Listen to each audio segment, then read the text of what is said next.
13వ பாசுரம்.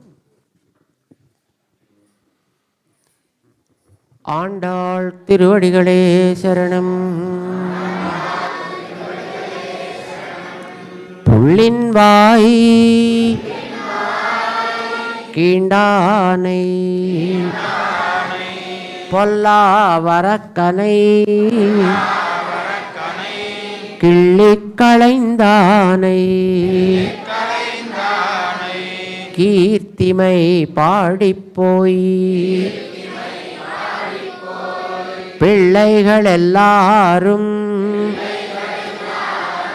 பாவைக்களம் புக்கார் வெள்ளி எழுந்து வியாழமுறங்கித்து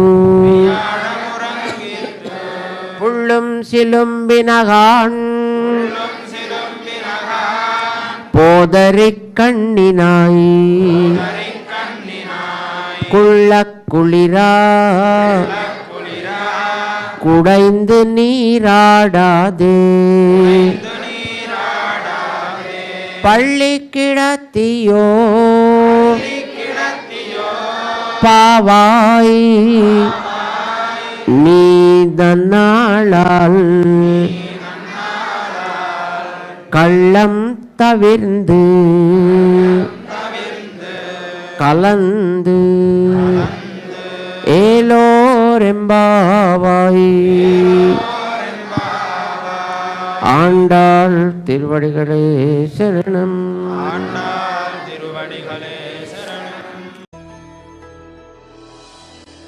ఇంతకు పూర్వం పాసురంలో శ్రీరాముని గురించి కీర్తించడం జరిగింది ఆండాళ్ తల్లి ఒకానొక గోపిగని నిద్రలేపుతున్నప్పుడు. అవునా?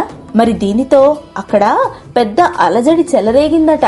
అదేంటంటే, మనం పూజ చేసేది శ్రీకృష్ణుణ్ణి కదా, మరి శ్రీరాముడి గురించి ఎందుకు కీర్తిస్తున్నారు అంటూ ఆ మాట ఈ మాట చేరి రాముడు గొప్పవాడా లేక కృష్ణుడు గొప్పవాడా అనే వరకు పోరాటంగా కొనసాగిందట. ఒక వృద్ధ గోపిక ఇరు వర్గాల వారికి రాజీ కుదిర్చి రాముడు కృష్ణుడు ఒకరేనని, ఇద్దరి గానాలని ఆనందంగా పాడుకోవాలి అని అందరికీ తీర్పు చెప్పింది. ఇక కృష్ణ ప్రేమికురాలైన ఒక గోపిక స్వామి పరాక్రమాన్ని గురించి పాడుతోంది.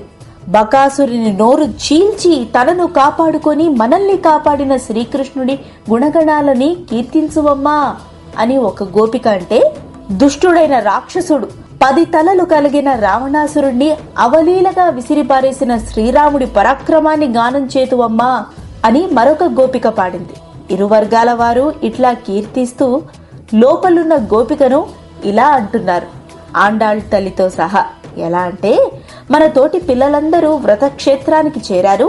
తుమ్మెదలు కల తామర పువ్వులను పోలిన కన్నులదానా, లేడి వంటి చూపులు కలిగిన దానా, శుక్రుడు ఉదయించుతున్నాడు, గురుడేమో అస్తమిస్తూ ఉన్నాడు, పక్షులు కూస్తున్నాయి చూడు.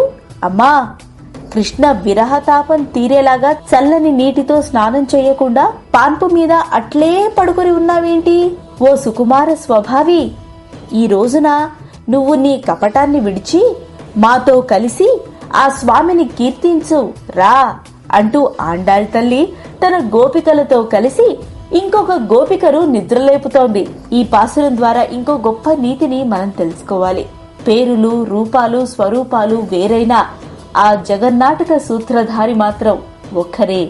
ఇది 13వ పాసురం తాత్పర్యం. జై శ్రీమన్నారాయణ. నిన్నటి పాసురంలో మనత్తుక్కినియానై పాడవమని ఆండాళ్ళ తల్లి పాడారు. మనస్సుకు ఆనందాన్ని ఇచ్చేవాడు అభిరాముడు శ్రీరామచంద్రుడని వారు కొనియాడటంతో 2 వర్గాలయ్యారు గోపికలంతా. సాక్షాత్తు కృష్ణుడు దేవాదిదేవుడు ఇక్కడ వేంచేసి ఉన్నప్పుడు ఇంకొకళ్ళని కీర్తించడమా, మన కృష్ణుడే మనోభిరాముడని వివాదం జరుగుతోంది. అక్కడున్న పెద్దలంతా కూడా ఇది తప్పు, రామకృష్ణులు ఇద్దరూ ఒకటే, మీకు తెలియని ఒక ఘట్టాన్ని మేము చెప్తాం. యశోదాదేవి కృష్ణుడికి జోలపాడుతున్న సందర్భంలో రామాయణాన్ని వినిపిస్తోంది. రామో నామ బభూవహుం తదబలా సీతేతిహుం తౌ పితుర్వాచా పంచవటీ వనే విహరతః తామాహరద్రావణ అని అమ్మ చెప్తోంది. నాన్న, రాముడున్నాడు, సీతమ్మ కూడా ఉంది, ఆవిడే రాముని సతి. ఒకసారి తండ్రి ఆజ్ఞతో రామచంద్రుడు అరణ్యాలకు వెళ్ళాడు. పంచవటి దగ్గర విహరిస్తున్నారు. అలాంటి సందర్భంలో రావణాసుడు వచ్చి సీతమ్మను అపహరించాడు అని చెప్పగానే ఒక్కసారి కృష్ణ పరమాత్మ నిద్రలేచి సౌమిత్రే క్వ ధనుర్ధనుర్ధనురితి, ఎక్కడ లక్ష్మణ ధనుర్బాణాలు ఎక్కడ అని కృష్ణుడు గట్టిగా అరిచాడు. దీన్ని బట్టి మనకి తెలుస్తుంది అవతారం మారింది. కృష్ణావతారమైన రాముని యొక్క ఘట్టాలన్నింటినీ కూడా స్మరిస్తున్నాడు స్వామి. అందువల్ల వారిరువురు ఒక్కటే అని వాళ్ళందరికీ సర్ది చెప్పారు. అందరం కలిసి పైకి వెళ్దాం, వ్రతాన్ని కొనసాగిద్దామని చెప్పారు. వెంటనే ఈనాటి గోపాంగనను నిద్రలేపడానికి వెళ్ళారు.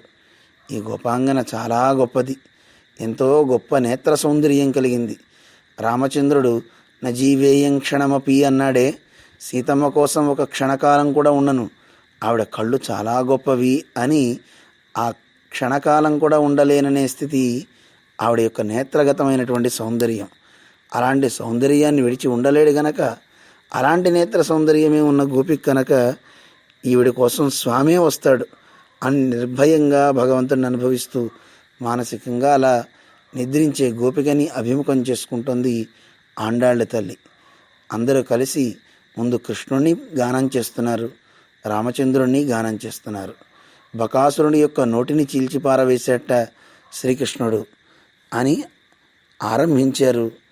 రామచంద్రుడు రావణాసురుణ్ణి మొగ్గని తుంచినట్టు తుంచేశాడు అని ఆండాళ్ళ తల్లి వర్ణిస్తోంది. ఈనాటి గోపికని పాడుతూ ప్రధానంగా ఈ గోపిక యొక్క అందమైన విశేషణాన్ని వేశారు. పోదరి కణ్ణినాయ్ అన్నారు. ఏమిటి పోదరి కణ్ణినాయ్ అంటే? పువ్వులో ఉన్నటువంటి తుమ్మెద లాంటి నేత్రము అంటున్నారు. పోదు అంటే పుష్పము, అరి అంటే తుమ్మెద, పుష్పంలో ఉన్నటువంటి తుమ్మెద అని, అలాంటి గొప్ప కళ్ళు కలిగింది అని.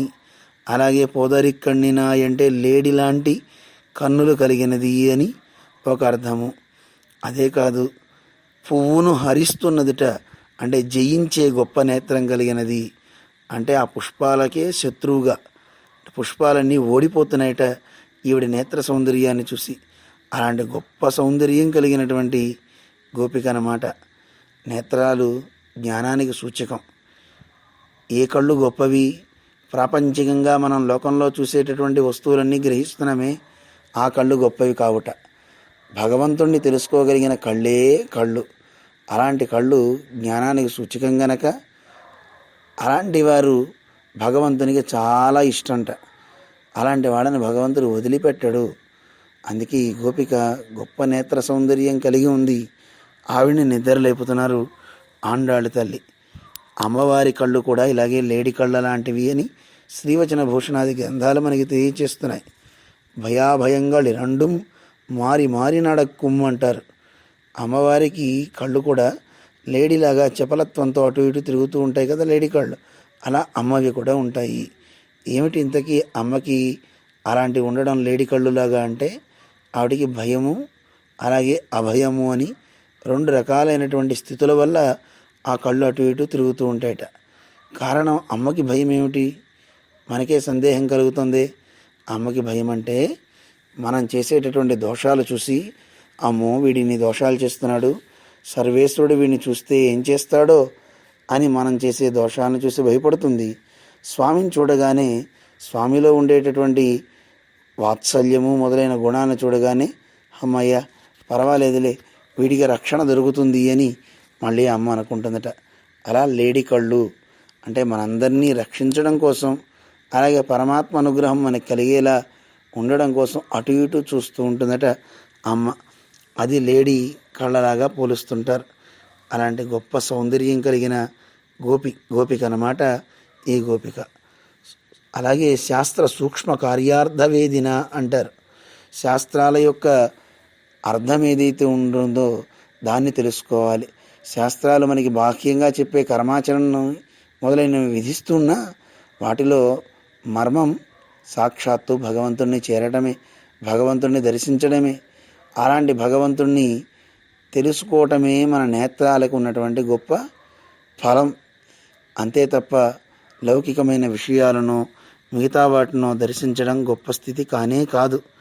అలాంటి గోపికను నిద్రలేపుతూ మనందరం కలిసి మార్గళి స్నానం చేద్దాం అంటూ అమ్మవారు ఆహ్వానిస్తోంది. మనకి మంచి రోజులు, ఏ పెద్దలైతే వద్దన్నారో వాళ్ళే మనల్ని పంపించారు కృష్ణుడి దగ్గరికి అంటూ అమ్మవారు శుక్రుడు ఉదయిస్తున్నాడు, బృహస్పతి అస్తమిస్తున్నాడు అంటూ చాలా అందమైనటువంటి భావాన్ని మనకు అందిస్తోంది. బృహస్పతి దేవగురువు, ఆయన ఉండగానే మనం కృష్ణుడిని చేరాలి. శుక్రుడు అసుర గురువు గనక మనకే ఇబ్బందులు కలగకూడదు అంటూ ఈ గోపికని మేలుకొలుపుతుంది ఆండాళ్ళ తల్లి. జై శ్రీమన్నారాయణ.